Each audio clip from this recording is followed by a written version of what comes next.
तो hello and welcome back guys, मैं हूं अभिषेक और स्वागत करता हूं आपका एग्जाम देव में। तो अपन ने यूनिट 3 के बहुत सारे टॉपिक कवर कर लिए हैं, है ना। तो आज के अपने टॉपिक है अदर आईटी एक्ट ऑफेंसेस, फिर उसके बाद मॉनेटरी पेनल्टीज, फिर उसके बाद jurisdiction and cyber crimes.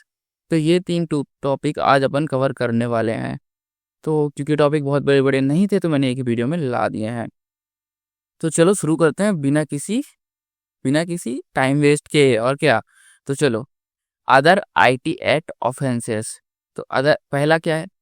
Tampering with computer source document, है ना। तो ये भी आईटी एक्ट के अंदर ऑफेंस में गिना जाता है। हैकिंग विद कंप्यूटर सिस्टम, ये भी। पब्लिशिंग ऑब्सीन इंफॉर्मेशन इलेक्ट्रॉनिकली, है ना। Penalty for breach of confidentiality and privacy.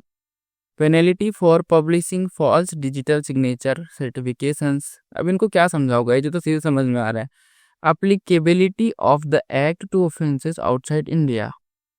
फिर कॉन्सिस क्या लिखा, confiscation of digital assets.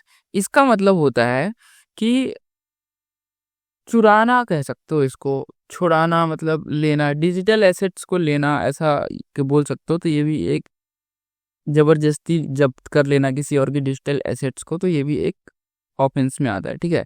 Next क्या है? मॉनेटरी पेनल्टीज, जो कि अब अपन देखेंगे। तो monetary penalties in cyber crime cases play an important role in discouraging offender and compensating victim. भाई ये है क्या? ये इम्पोर्टेंट रोल प्ले करता है। जो लोग साइबर क्राइम करते हैं उनको डिस्करेज करने में, और जिनके साथ हुआ है उनको कॉम्पनसेट करने में, है ना। मतलब उनको भाई कुछ मिले, अब साइबर उनके साथ क्राइम हो गया तो उनको बदला तो मिलना चाहिए, है ना।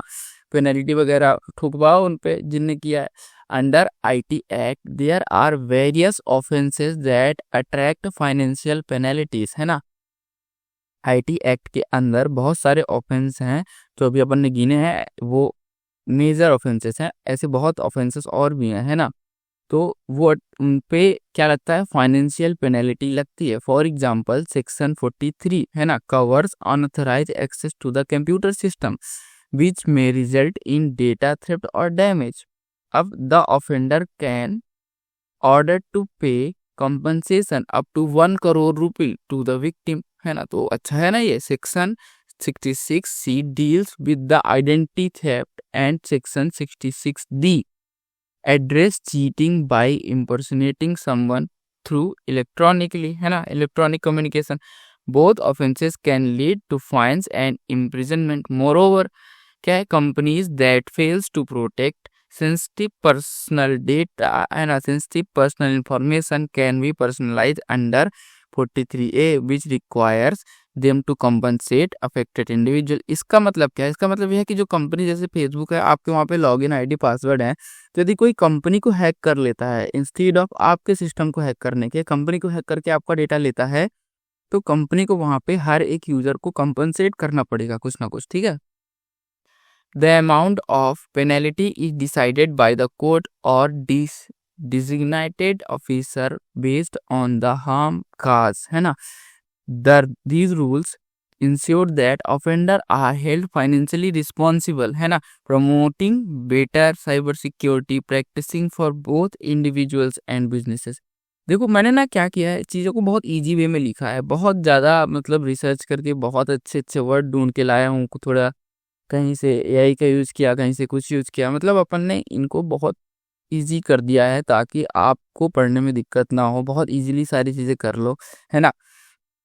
तो चलो फिर अगले टॉपिक पे चलते हैं, जुरिडिक्शन एंड साइबर क्राइम्स। ये क्या है? तो जुरिडिक्शन मतलब कोर्ट वगैरह में साइबर क्राइम का क्या रोल है। तो jurisdiction in cyber crime refers to the legal power of court to handle cases related to online offences, है ना। जुरिडिक्शन क्या है? साइबर क्राइम में रेफर करता है किस चीज़ को?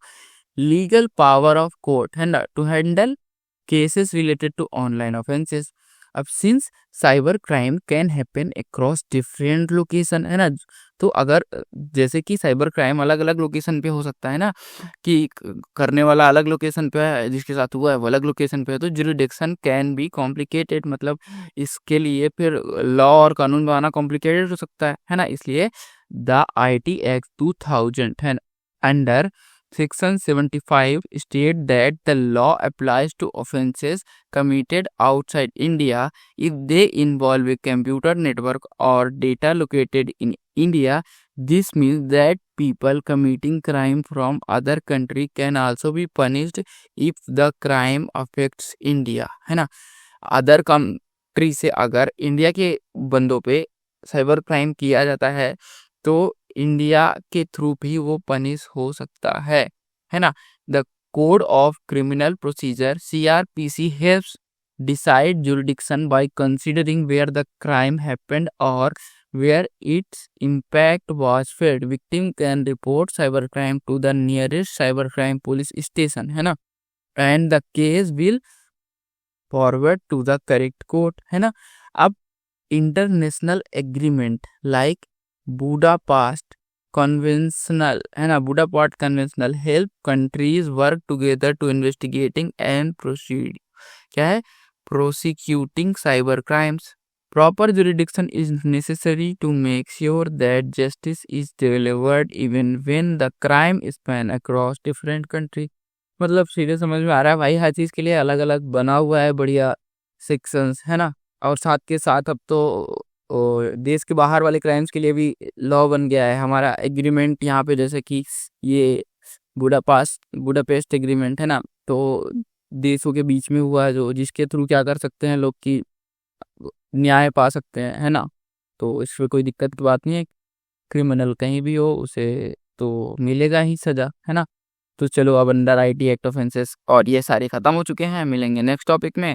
नोट्स कहाँ हैं, टेलीग्राम में है, सब्सक्राइब और लाइक कमेंट कर देना, ठीक है। इसके लिए बार बार नहीं बोलना पड़े यार, देख रहे हो सब्सक्राइबर कितने कम है। एक सब्सक्राइबर तुम कर दोगे कुछ नहीं जाएगा, पर मेरे लिए वो इफेक्ट डालेगा, ठीक है। तो मेरी मेहनत थोड़ी काम आनी चाहिए। तो मिलते हैं नेक्स्ट वीडियो में, और अपन 5th सेमेस्टर ही नहीं आगे भी मिलेंगे, 6th 7th 8th, है ना।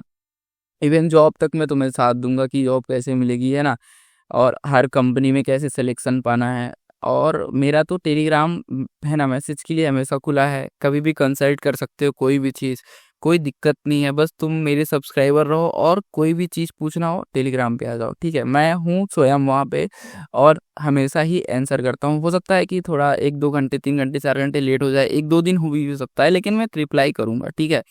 तो इसकी कोई दिक्कत की बात नहीं है। तो मिलेंगे नेक्स्ट वीडियो में।